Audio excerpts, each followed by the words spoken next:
31 जुलाई 2023 को हरियाणा की नूह में जो काला अध्याय लिखा गया, इसकी पटकथा बहुत पहले लिखी जा चुकी है। 3 महीने पहले। मैं मुसलमान नहीं हूँ, मैं समय सिंह हूँ। मेरे पिता श्री भगवाना जी हैं, मेरे दादा श्री पतराम जी हैं। आपको यकीन करना होगा जो मैं आपको बता रहा हूँ। 1 जून 2020 को आपने प्रिंट मीडिया के माध्यम से अखबारों में पढ़ा होगा, एक खबर छप के आई कि मेवात बना दलितों के लिए कब्रिस्तान। खबर आई अखबारों में। सुदर्शन चैनल उसने बाकायदा एपिसोड पर एपिसोड चलाए, हिंदुओं कहां सो रहे हो, उठा लो तलवार, चलो मेवात की तरफ। और रिपोर्टों में दिया कि मुसलमान उनकी बच्चियों को ले जाके उठाकर, दलितों की बच्चियों को 12-12 दिन रेप करते हैं। हम मेवात के बाई बर्थ निवासी है, मूल निवासी है मेवात के। आज तक एक भी घटना ऐसी नहीं हुई और रिपोर्ट दिया गया। तो हमने सोशल मीडिया के माध्यम से उनके उस प्लान को काउंटर किया। एक एक घर में जाकर के, गांव में जाकर हमने वीडियो बनाई और हिंदू लोगों से पूछा क्या तुम्हें मुसलमान परेशान करते हैं। तो आप यकीन करना, मेरी सोशल मीडिया पे जो आईडी है समय सिंह के नाम से, आप उसमें देख लेना, सारी वीडियो पड़ी हुई है। वो एक भी हिंदू ने नहीं कहा कि हम परेशान हैं। मैं जिस गांव से आता हूँ, नूह की जो पुलिस लाइन बनी हुई है वो मेरे गांव में बनी हुई है। सलामा मेरे गांव का नाम है, दूसरा गांव है सालाहेड़ी। 2016 में मेरा मन किया कि ब्लॉक समिति के इलेक्शन लड़ूं, तो दोनों गांवों की वोट 6300 वोट है दोनों गांवों में। और हिंदुओं की वोट की बात करूं तो टोटल 300 वोट है। कितनी है? 6300 में 6000 वोट मुसलमान मेवों की हैं और 300 वोट हिंदुओं की है। मेरा भी मन किया कि मैं इलेक्शन फाइट करूं और मैंने अपना फार्म भरा। आप यकीन करना मेरे बुजुर्गों, मेरे पिता तुल्य बुजुर्गों, मेरे दोस्तों, मेरी बहनों, कि समय सिंह जो आपके सामने खड़ा है, इसको 1098 वोटों से मुसलमानों ने जिता कर भेजा और अपने मुसलमानों को हराया। और ये अकेला उदाहरण नहीं है। नूह के पास एक बीवा गांव है, वहाँ अकेला घर है सैनी का। वो सैनी लगातार 4 बार सरपंच रहा, तमाम गांव मुसलमानों का है। नाहरी का चितौड़ा एक गांव है, वहाँ 2-3 घर हिंदुओं के हैं। 4 बार लगातार वो सरपंच रहे, जाकर अभी मिल लेना, कभी मिलवाता हो, फिरोजपुर झिरका तहसील में पड़ता है। ऐसे लगभग 37 गांव हैं जहाँ मुसलमानों ने हिंदुओं को अपना सरपंच चुना। अब आप देखें, 31 जुलाई 2023 से और आज 14 अगस्त 2023 चल रहा है। अगर ये झगड़ा हिंदू मुसलमान का झगड़ा होता, ये फसाद जो हुआ है, अगर हिंदू मुसलमान का फसाद होता, 31 जुलाई से आज 14 अगस्त तक मेवात के जो 400 से ज्यादा गांव हैं, उनमें सभी में हिंदू बसता है। किसी में 2 घर, किसी में 10 घर है। किसी हिंदू भाई को किसी मुसलमान ने थप्पड़ मारने की भी कोई घटना सामने नहीं आई है। इससे अंदाजा लगाया जा सकता है कि ये हिंदू मुसलमान का झगड़ा नहीं था। थप्पड़ मारने की भी घटना नहीं आई है, किसी को गाली देने की भी घटना सामने नहीं आई है। तो ये हुआ क्यों? आखिर ये हुआ क्यों? ये जो यात्रा बताई जा रही है, धार्मिक यात्रा, पहली बात तो आपको समझना होगा बुजुर्गों कि धार्मिक यात्रा नहीं है, ना ही ऐतिहासिक यात्रा है।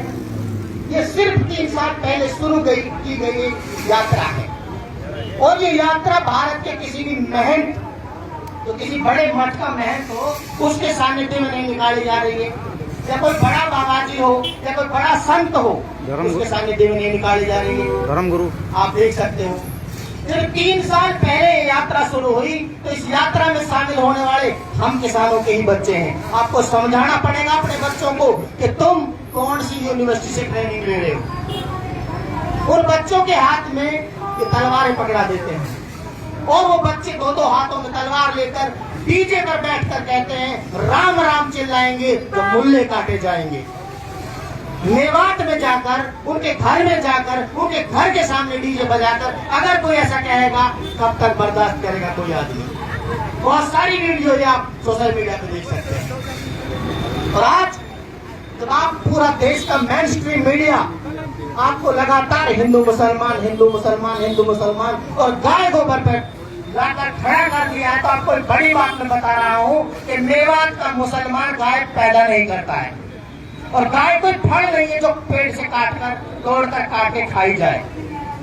गाय की सप्लाई यूनिट, जैसे पंखे चल रहे हैं तो बिजली यहाँ नहीं बन रही है, बिजली कहीं दूर बन रही है, लेकिन सप्लाई के द्वारा बिजली यहाँ आ रही है, पंखे चल रहे हैं। तो मेवात में गाय काटी जाती है, मैं मना नहीं कर रहा नहीं काटी जाती, काटी जाती है, लेकिन उसकी सप्लाई यूनिट कौन है? सप्लाई यूनिट में 80% हिंदू ही तो है।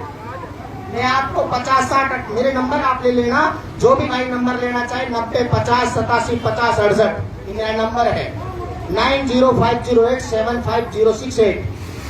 मैं आपको सबूत भेज दूंगा कि बहुत सारे हिंदू जो हमारे भाई हैं वो गाय को माता भी कर रहे हैं, उसी माँ की दलाली भी कर रहे हैं, ले जाकर मेवात में बेच रहे हैं। किसके लिए बेच रहे हैं? पालने के लिए बेच रहे हैं, काटने के लिए बेच रहे हैं, उनका बिजनेस है ये। मेवात में 1-2% आदमी इस बिजनेस से जुड़ा हुआ जो मुसलमान है, उस 1-2% के चक्कर में तमाम मेवात को बदनाम किया जा रहा है, क्योंकि इससे मसाला मिल रहा है। मैं आपसे कह रहा हूं, किसान आंदोलन जब चला तो मेवात को जो सबसे बड़ा मदरसा है मुसलमानों का, उसका जो अध्यक्ष है, उस मदरसे का जो संचालक है मौलाना अरशद मीर खेड़ला, उन्होंने मेवात के तमाम पढ़े लिखे मुसलमानों की पंचायत बुलाई कि आज भारत का किसान जो हमारा खून का भाई है वो रोड पर बैठा है, तो मैं आग्रह कर रहा हूं कि हमें भी अपने कम से कम 2-3 खेमे लगाने चाहिए। तो मेवात राजस्थान की बॉर्डर तो सुनहरा जीराहेड़ा बॉर्डर है, वहां हमने उसी दिन अपना कैंप लगाया, और जब तक किसान आंदोलन चला उस टाइम तक वो किसान आंदोलन का बड़ा खेमा हमारा परमानेंट रहा। शाहजहांपुर बॉर्डर पर भाई बता रहे थे संचालक महोदय, शाहजहांपुर बॉर्डर पर जब किसानों का खेमा लगा मेवाती किसानों का, तो मेवाती मुस्लिमों ने क्या किया, गांव के मस्जिदों में ऐलान होता था कि आज सलम्बा गांव से शाहजहांपुर बॉर्डर पर दूध जाएगा। तो जो भी किसान लोग थे जिनके घरों में गाय भैंस थी, अपने घरों से दूध काट कर लाते थे, पेप्सी की बोतलें, खाली बोतलें, डोली लाकर मस्जिद में इकट्ठा कर देते थे, मदरसे में इकट्ठा कर देते थे। उसको एक गाड़ी पूरी, हमारी पिकअप गाड़ी थी, वो ले जाकर शाहजहांपुर बॉर्डर पर लगाती थी। 12-12 क्विंटल दूध का चाय वहां पे हर रोज पकाया गया, सभी ने उसको देखा और देश की बड़ी मीडिया ने भी उसको कवरेज दिया। तो अब दुश्मनी कहाँ है? मेवात का जो मुसलमान है वो या तो तंवर है, वो या तो बड़गुजर है, या तो वो डागर है। आप समझना थोड़ा सा, मेवात का मुसलमान अरब से आकर बसा हुआ व्यक्ति नहीं है, आपका डीएनए का भाई है, आपका खून का भाई है। समय और परिस्थितियों के हिसाब से उन्होंने अपना अगर पूजा का सिस्टम बदल लिया तो आपका खून का रिश्ता नहीं बदला है। एक भाई को दूसरे भाई से लड़ाने की फिराक कहां से चल रही है? नागपुर से चल रही है। नागपुर की तरफ से जो आदमी रिचार्ज हो रहा है, जिसका दिमाग नागपुर से चल रहा है, मोहन भागवत से चल रहा है, वही आदमी मेवात का सुरक्षित महसूस कर रहा है। बाकी मेवात में कोई दंगा फसाद नहीं है। ये बात समझनी होगी किसानों, मेरे बाबाओं, मेरी बहनों। आपको मैं बता दूं, फिरोजपुर नमक में हरियाणा की बहुत पुरानी जेबीटी है, वहां से बहुत सारी हांसी, हिसार, डबवाड़ी, भिवानी, महेंद्रगढ़, हरियाणा के हर जिले की बेटी ने वहां से जेबीटी किया हुआ है। आप उन बेटियों से पता कर लेना, अगर आज तक भी उस जेबीटी में किसी बेटी के साथ किसी मुस्लिम साथी ने किसी प्रकार की कोई अभद्रता की हो तो उसका हर्जाना मेवात आज भी देने के लिए तैयार है। सारे गांव के जिम्मेदार उस जेबीटी के बाहर बैठ जाया करते थे कि किसी बेटी के साथ कोई अभद्रता ना कर दे, और आज भी पूरे हरियाणा के टीचर मेवात में नौकरी करते हैं। आप किसी भी टीचर से पूछ लेना कि आपके साथ कभी कोई सोशल डिस्क्रिमिनेशन हुआ। मेवात बुरा नहीं है, मेवात को बुरा बनाने का प्लान लगातार चल रहा है। जैसा मेवात का संचालक महोदय बता रहे थे, मेवात कोई पर्टिकुलर जगह नहीं है, 3 राज्यों में बसा हुआ एक क्षेत्र है। उत्तर प्रदेश में भी मेवात बसता है, राजस्थान के अलवर जिले में भी मेवात बसता है, हरियाणा में भी मेवात बसता है। मेवात वालों ने सरकारों से डिमांड की कि हमें जिला चाहिए, क्योंकि हम पहले गुड़गांव जिला का हिस्सा हुआ करते थे। मैं आपको वो खास बात बता रहा हूं ताकि आपको पता लगे कि षड्यंत्र कहां से चल रहे हैं। तो मेवात वालों ने जिला मांगा, ओम प्रकाश चौटाला जी की सरकार थी 2004 के लगभग, तो उन्होंने जिला बनाया सत्यमेवपुरम। सत्यमेवपुरम नाम की जगह पूरे भारत में नहीं है, पूरे भारत में सत्यमेवपुरम नाम की जगह नहीं है, उन्होंने जगह बनाई सत्यमेवपुरम। उसके बाद में सरकार बदली, इन्होंने जिले का नाम रख दिया मेवात। अब मेवात को ढूंढोगे कैसे, कहाँ है मेवात? ये हिसार है, इसका जिला मुख्यालय हिसार में है। नारनौल है, उसका जिला मुख्यालय महेंद्रगढ़ में है। गुड़गांव है, गुड़गांव का जिला मुख्यालय गुड़गांव में है। मेवात का जिला मुख्यालय कहाँ है? तब पता लगेगा नूहू में। तो ये बड़ी षड्यंत्र लगातार मेवात के साथ चल रहे हैं। मैं आपसे आग्रह करने आया हूं कि मेवात आपके खून के भाइयों का मेवात है, इसको बचाने की जिम्मेदारी आपकी है। क्योंकि मेवाती बाई चांस, मेवाती जो मुस्लिम है बाई चांस भारत में नहीं रुके हैं, बाई चांस हरियाणा में नहीं रुके हैं, बाई चांस मेवात में नहीं रुके हैं, वो बाई चॉइस मेवात में रुके हैं। उन्होंने पाकिस्तान जाना स्वीकार नहीं किया। उन्होंने कहा कि हमारे पुरखे यही दफन है, हम यही रहना पसंद करेंगे। तो आपसे मेरा आग्रह है, मेवात की अगर आप तल्ख हकीकत जानना चाहते हो तो मेवात आइए। ये धार्मिक यात्रा नहीं है। बिट्टू बजरंगी मेवात का भी नहीं है और वो हरियाणा का भी नहीं है। जहां से उसकी बॉडी लैंग्वेज से पता लगता है, उसकी भाषा से पता लगता है। मुझे ऐसा आभास होता कि Bittu Bajrangi out of state का है, शायद वो बिहारी है, शायद उसकी बिहारी है। वो बिहारी आदमी, बाहरी आदमी हरियाणा के भाईचारे को तोड़ रहा है, तो हरियाणा के लोगों को खड़ा होना होगा। हरियाणा के लोगों को खड़ा होना होगा। उसने पिछले 3-4 साल में हमारे कितने बच्चों को बिगाड़ा है, इस बात की जिम्मेदारी आपकी होगी। एक पिक्चर है सूर्यवंशम, अमिताभ बच्चन की पिक्चर है। उसमें जो विलेन है वो अपने पुरखों की तस्वीरों पर गोली मारता ऐसे और कहता है, एक बात मैं आपसे भी कह रहा हूं कि अच्छा हुआ तुम मेरे से पहले मर गए, वरना आज जिंदा होते तो मेरे हाथों से मारे जाते। वो कहता है कि तुमने दौलत तो बहुत छोड़ दी, लेकिन इज्जत एक कौड़ी की नहीं छोड़ी।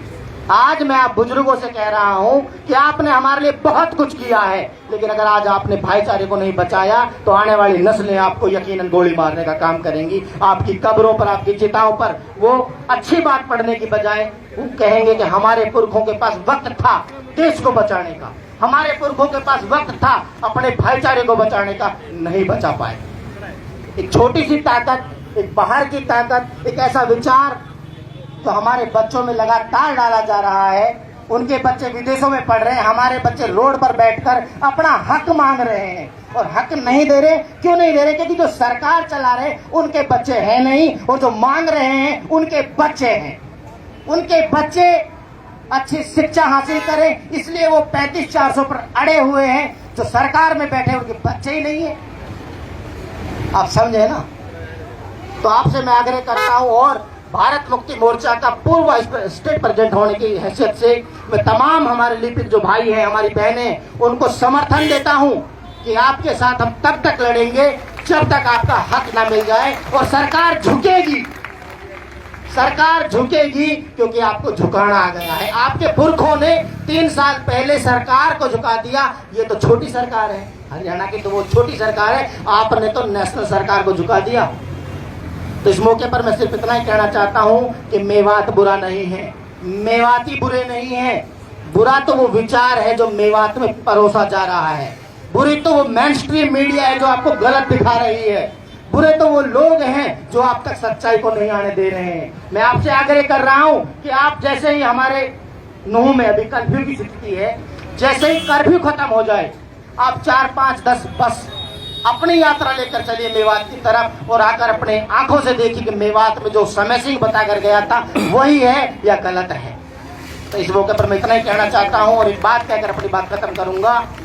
बुलबुल के पंजों में बाज का परवाज नहीं होता, बुलबुल के पंजों में बाज का परवाज नहीं होता, और आपस में बिछड़े हुए लोगों का कभी राज नहीं होता। इस सर झुका के चलने वालों, सर उठा के चलना सीखो।